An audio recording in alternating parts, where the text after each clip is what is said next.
Hola, Ángela. ¿Recuerdas alguna cosa de lo que pasó? No.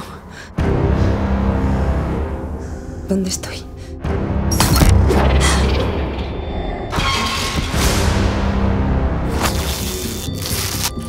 Todo esto no me gusta nada. Nos están ocultando algo. Si no, porque hay tanta seguridad. Las correas no están rotas. Alguien lo ha soltado.